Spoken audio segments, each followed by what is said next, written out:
Hi there, everybody. This is Craig Cobb, aka Trader Cobb, reporting from Mickey.com.au.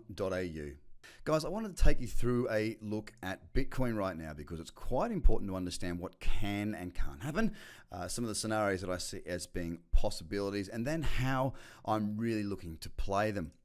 So I'm going to have a look for a start at the daily.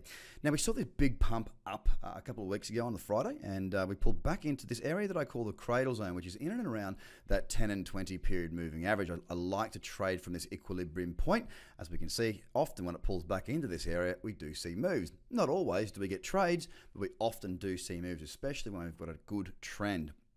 Now, as we see, again, the last couple of days, there's been a pretty good move here. The last couple of days, that was Sunday, that was Monday. Really strong buying with 6.5% being the standout day there. And really what that did was broke the high of this this candle and set this as a higher low and now to a higher high. Now, that's an uptrend on the daily time frame. The moving averages are fanning out nice, so there's good convergence on this chart as well. And it does look, although just the daily time frame, it does look much more bullish than bearish right now. Keep in mind that when I say bullish, I don't mean we're heading back to 20,000. I just mean we're in an uptrend, and therefore I'll look for long trading opportunities as opposed to short. Now, if I go through this a little bit more detail now, I'll show you some of the scenarios that could occur. If I look at the weekly time frame, if we were to break up through this level here at 43.69, or what is the actual high there, 43.84, break up through that level there, what we'll have is a higher low than a higher high on the weekly. Another little tick back into the box of bullishness, and we've got a decent run of upside for any break above this level. Now, back to the daily, however. Now, we could see a pullback from here. We have seen a pretty powerful move to the upside, and if I just jump down to these time frames here, even the 4 hour here, you'll notice just coming back into this cradle zone now. Last time we saw a really good move like this, straight up, we consolidated for a little bit over a week, and then we saw this next wave come through, which created a higher low to a higher high here. What I'd love to see is a little bit more of a pullback, or what I think might happen anyway. There's two scenarios I think could happen. There's actually three, but here's the tradable ones from my position. If we pull back down into here and get a nice small bullish cradle trade, then I will be looking for longs on Bitcoin. Now, the other thing that could happen is that if we jump back to the daily here, just look.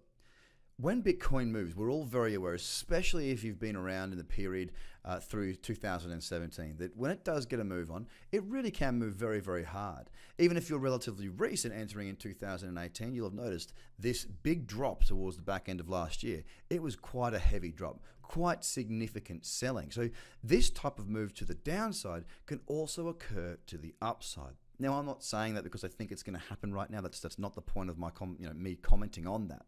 It's more about the fact that we could see further upside on Bitcoin before it actually does pull back.